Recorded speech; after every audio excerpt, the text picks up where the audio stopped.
votre commandant de bord. Bienvenue à bord de Cockpit, le podcast de Selectour. Bonjour à toutes et à tous, je suis Clémence et je suis ravie de vous accueillir dans ce cockpit en toute intimité pour parler voyage à travers le monde. Dans chaque épisode, on découvrira une destination au travers de récits de voyage, d'anecdotes, d'interviews et de conseils aux voyageurs. Aujourd'hui, je vous emmène dans une nouvelle destination dans le nord de l'Europe. Si je vous dis volcan, geyser, source chaude et champs de lave, ça vous parle ? Parce que oui, il s'agit de l'Islande. Cette île, clairement, c'est le dépaysement assuré. La nature à l'état pur sous toutes ses formes. Puis c'est presque un voyage dans le temps parce que c'est très primitif. Il y a quasiment pas d'arbres et il y a même pas de fourmis, par exemple. Et alors les paysages sont à couper le souffle.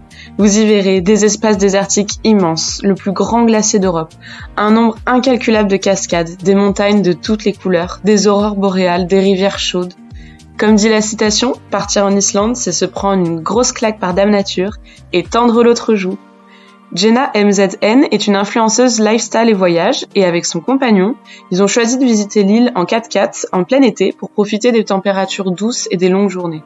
Et elle a accepté de nous raconter ce qu'elle décrit comme le voyage d'une vie.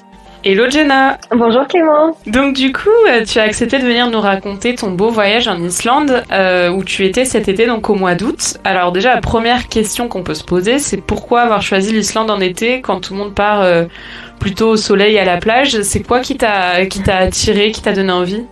Bon, déjà du coup je suis ravie de parler de ce voyage et merci du coup de me laisser la parole sur ça. Effectivement, donc je suis partie cet été en Islande, je suis partie avec mon conjoint, donc on est partis à deux. On est partis en été pour plein de raisons. La première, c'est qu'en Islande, il fait plus froid qu'en France, de manière globale, et en été c'est relativement la saison où les températures sont douces. Et il fait de l'ordre de 15 degrés à peu près en moyenne, donc c'est vrai que pour voyager c'est quand même agréable. Après il n'y a pas que ça aussi, il y a aussi qu'en fait en été en Islande les journées sont vachement longues, alors qu'en hiver elles sont très courtes. Donc en fait pour visiter ça fait une grande plage horaire. Par exemple nous quand on y était cet été, le soleil se couchait à 23h30. Ah oui, donc c'est presque le soleil de minuit où il fait jour, oui, c'est ça. Il fait jamais nuit pendant... Juin, c'est le soleil de minuit. Ok, ça doit être impressionnant le coucher de soleil à 23h30. Non mais c'est même déroutant. Donc voilà, c'est pour ça qu'on est parti en été, pour les bonnes températures et aussi parce qu'il y avait des grandes journées d'ensoleillement, donc ça nous allait bien. Ok, ouais, c'est vrai que c'est des très bons arguments. Et alors du coup, comment est-ce que vous avez choisi de voyager ? Est-ce que vous avez pris une option plutôt classique ou plutôt atypique ? Parce qu'il y a effectivement différentes façons de voyager en Islande. On va beaucoup parler des vannes, des 4x4, etc. Ouais, alors effectivement, nous on a fait un choix qui était personnel. Nous on l'a fait en mode atypique, donc en fait on est parti avec un 4x4 et la tente sur le toit. Voilà, c'était notre choix à nous. Il y a plein de gens qui voyagent comme ça. Il y en a aussi qui sont en van effectivement, et aussi certains qui étaient en mode plus classique, voiture de location et hôtel. Ah ouais, c'est la vraie aventure. Et alors du coup, est-ce que tu peux nous raconter un petit peu l'itinéraire que vous avez fait, peut-être tes endroits ou tes paysages coup de cœur, les attractions qui pour vous valaient vraiment le détour ou les choses qui vous ont peut-être un petit peu moins plu pour nous donner un aperçu de ce qui nous attend sur place ? Ouais, carrément. Alors nous on est donc parti pour faire un road trip de 7 jours, donc on a fait 7 jours de voyage. On recommande pas moins parce que franchement il y a tellement de choses à faire que nous 7 jours on n'aurait pas voulu avoir moins quoi. Et donc on a fait quasiment le tour. Alors on a beaucoup roulé, c'était notre choix personnel. Peut-être ne pas faire tout le tour en une semaine, c'est raisonnable. Nous on a fait tout le tour mais on roulait 6 heures par jour. Oui, on peut conduire facilement là-bas ? Ah mais en fait c'est simple, je sais même pas s'il y a de feu de circulation. Attends, je suis en train de me faire un flash là. Non mais c'est vraiment comme dans les films, c'est une route bétonnée et rien autour. Et c'est ça sur toute une île. Et c'est tout un vitesse, c'est 80 ou 90, je sais plus, et tu roules. Donc nous on est parti de Reykjavik, donc à côté de l'aéroport. Et ensuite on a fait toute la côte sud, on a commencé par la côte sud, on est allé au bout de l'île à l'est et on est revenu par le nord pour redescendre au point de départ à Reykjavik et reprendre l'aéroport.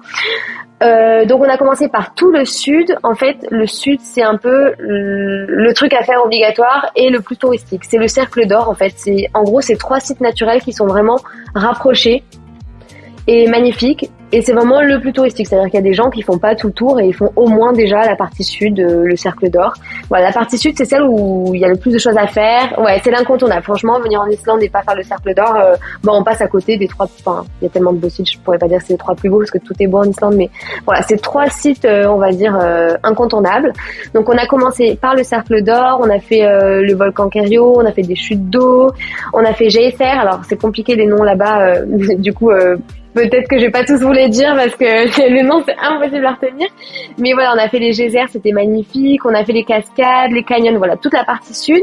Et après on est allé du côté de l'est en fait de l'île. Et là j'ai trop aimé puisqu'en fait on est passé au niveau des glaciers. Je crois que c'est ce que j'ai le plus aimé du voyage, c'était vraiment les glaciers, c'était incroyable, je m'en souviendrai toute ma vie parce que c'est tellement peu commun de voir ces paysages-là. Donc voilà, sur la partie est, on a vu les glaciers et après on est remonté au nord et là pareil, en fait, plus on va vers l'est et le nord, moins c'est habité, moins c'est touristique.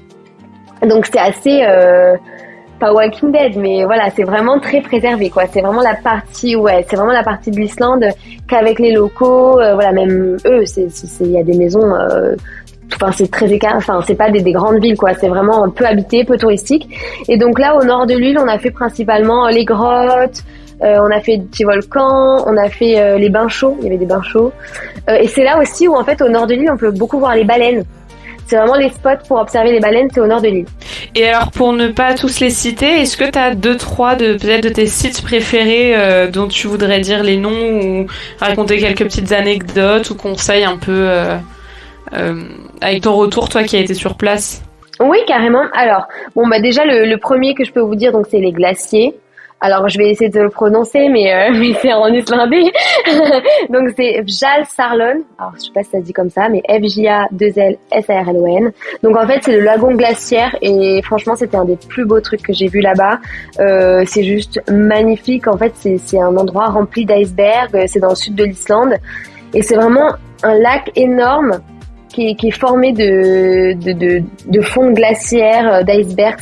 Franchement, c'est irréaliste. Genre, tu le regardes et tu te dis, oh, je suis minuscule dans ce monde. Et c'est impressionnant. Alors, ce que je vous recommande de le faire, celui-là, nous, ce qu'on a beaucoup aimé, c'est qu'en fait, on l'a fait en fin de journée. Et du coup, on a eu la super lumière du sunset. Donc, attention, le sunset, il est à 22h30. Hein. Ah oui, donc fin de journée, 22h30. Ouais, vraiment fin de journée. Et du coup, t'as des belles lumières. Ah ouais, c'était incroyable. Et il y a aussi, alors c'est très cliché, mais il y a cet avion. Oui, je voulais te demander justement cette fameuse carcasse d'avion qu'on voit partout. Exactement, ça, on est allé le faire et franchement, c'était impressionnant quand même. Après, c'est un peu le truc touristique, donc il y a des gens, ils disent bon, ils font leur photo, ils repartent. Mais nous, on en a profité, on a marché tout autour, on a pris le temps et tout. Et ça, pareil, peut-être nous, on l'a fait en fin de journée aussi. Parce que franchement, la journée, il y a trop de monde et les gens, ils arrivent, c'est un peu le truc attrape-touriste, ils se prennent en photo devant, ils repartent. Nous, on est allé en fin de journée, on a fait la marche, parce que la marche, elle est longue, elle prend genre 50 minutes ou presque 1 heure de désert. Donc franchement, ouais, l'avion, c'était assez incroyable. Le glacier et les volcans. Moi, ce que je retiens d'Islande, c'est les volcans. On a eu trop de chance quand on était là-bas. Il y en a un qui est entré en éruption. Ouais, il est rentré en éruption l'avant-dernier jour où on y était. Ça doit être incroyable. Du coup, ça. Ah tu vois, je t'en parle, ça me met les frissons. Ouais, c'était fou. Franchement, il faut voir les volcans là-bas, même éteints déjà, c'est impressionnant. Il y en a 130 des volcans. Donc, voilà. Oui. Oui, c'est énorme. Alors il y en a plein, on dirait pas des volcans parce qu'après la nature a repris ses droits, donc vu de l'extérieur ça ressemble à une sorte de plaine, mais il y en a qui sont encore très très beaux. Donc voilà, et aussi ce qu'on a beaucoup aimé, c'était les cascades. Alors il y en a énormément là-bas. Surtout sur la partie sud de l'île, nous on en a fait énormément, les chutes d'eau, les cascades, il y en a des super belles. Moi celle que j'ai adorée c'est Faxi. Faxi, et en fait elle est très belle parce que elle est ultra large, elle a une puissance d'eau, enfin t'as un côté, franchement tu vibres du son de la chute d'eau. C'est celle où tu peux passer derrière? Oui, ouais, tu peux passer derrière et franchement c'est super sympa, c'est impressionnant. En plus quand il y a le soleil, avec l'eau qui tombe, ça fait un arc-en-ciel. Non mais c'est un truc de malade, hein. Ah là là. Donc voilà quoi, te dire après tout était beau là-bas. Là j'ai essayé de te donner mes 4 préférés, mais c'est très subjectif. Tout est à couper le souffle. Hein. J'imagine. Ça donne hyper envie en tout cas à t'écouter le raconter. Là on a envie d'être sur place. Et alors, on dit souvent que le coût de la vie est super cher en Islande. T'as constaté quoi, toi, sur place? Est-ce qu'il faut prévoir un gros budget en dehors peut-être du transport et de l'hébergement qui ont normalement été réservés en amont? Je pense notamment à la nourriture, aux activités, comme tu parlais, le bus, etc. Oui, alors, pour le point budget, effectivement, l'Islande, il faut se le dire, c'est une destination qui est un peu chère. À savoir que nous, on est partis en été, donc on est partis en plus là où les prix étaient les plus élevés. Quoi te dire, déjà, nous, on est partis en mode 4x4 tente, et franchement, je pense que c'est la solution la plus économique. Parce qu'on n'a pas payé l'hôtel. Alors que nous, on dormait au camping pour 10 €, tu vois. Oui, donc, c'est facile de stationner le 4x4 et le van. Ah oui, mon Dieu, il y en a tellement. Non, mais il y en a tout le temps. Les gens, ils voyagent comme ça là-bas, donc il y en a tout le temps. Oui, donc l'équipement est prévu pour... ok. Ouais. Et après, la nourriture, c'est quand même assez cher. À titre de comparaison, par exemple, un fast-food normal, c'est 20 €. Un restaurant, c'est 40 € tête. Ah oui, c'est presque le double de chez nous, finalement. Ouais, je dirais 40% à peu près plus cher. Une bière, c'est 8 €. Ok. Donc, oui, c'est cher. Du coup, nous, on l'a fait en mode, on faisait des courses et on faisait à manger.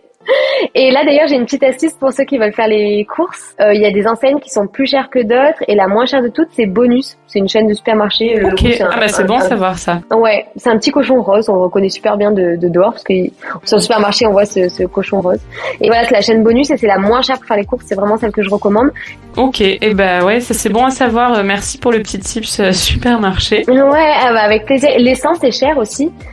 Nous, pour une semaine, en roulant 6 à 7 heures par jour, on en a eu pour 300 €. Ouais, donc Il faut prévoir quand même un budget assez conséquent pour cette destination, quoi. C'est ça. C'est une destination qui est assez onéreuse. Après, c'est le voyage d'une vie. Ah ça, oui. Tous les voyages sont le voyage d'une vie, de toute façon. Ouais, c'est vrai. Non, mais c'est clair. Et alors, dernière petite question. T'as pas trop souffert du froid, notamment en dormant dans le 4x4. Est-ce que t'as peut-être des conseils à donner en termes d'équipement à prévoir avant de partir ou sur place? Effectivement, nous, on est partis très bien équipés. Quand on part en Islande, que ce soit été-hiver, déjà, il faut l'équipement de rando de base, les bonnes chaussures, quoi. Et ensuite, nous, même en étant partis en période estivale, on s'est quand même bien équipé de vêtements thermiques, quoi. Enfin, moi, j'avais pris des sous-pulls thermiques. Je pensais que je les mettrais pas parce que je partais au mois d'août. Je te garantis que je les ai mis tous les jours. Des tenues confortables. Franchement, faut être en mode leggings, jogging. Ça sert à rien de mettre le joli pantalon. Enfin, ça n'a pas de sens. Faut vraiment être à l'aise dans ses vêtements et tout. Très important, le coupe-vent, le kawé. Ouais. Et même le surpantalon de pluie. Ça, c'est une petite astuce que je donne. Mais moi, il m'a trop servi. C'était une copine qui me l'avait recommandé. J'y aurais pas pensé. Et franchement, le surpantalon de pluie m'a sauvée parce que quand tu pars pour une randonnée de 3 heures, que d'un coup, il pleut des cordes, t'es trop content d'être au sec. Ah, tu m'étonnes. Écoute, c'est bien noté. En tout cas, merci pour tous ces conseils. Voilà, avec plaisir. Écoute, moi j'ai terminé de te poser toutes mes questions. Est-ce qu'il y a un dernier élément que tu voudrais ajouter peut-être pour finir de nous convaincre d'organiser un voyage en Islande? Non, mais de manière générale, c'est vrai que moi je le classe dans mes plus beaux voyages, quoi. Enfin, c'est une destination qui est tellement riche, la nature elle est tellement intacte, tellement préservée que c'est surprenant et vraiment sur une même île avoir des volcans, des glaciers, des champs de lave, des chutes d'eau, des zones géothermiques. C'est des plages de sable noir. En fait, je sais pas ce que t'as pas d'ailleurs. Franchement, c'est incroyable. Voilà, moi, je vous recommande vraiment. Je pense que vous savez pas ce que vous allez vivre, quoi. C'est. Merci pour ce résumé très rêveur. Tu vends très bien la destination. Merci beaucoup, Jenna, et puis à bientôt. Merci à toi, Clémence. À bientôt. C'était Cockpit, le podcast de Selectour. Merci beaucoup pour votre écoute. J'espère que ça vous a inspiré et fait voyager comme nous. Et si vous souhaitez écouter d'autres aventures autour du globe, abonnez-vous à notre chaîne de podcast sur votre appli d'écoute préférée.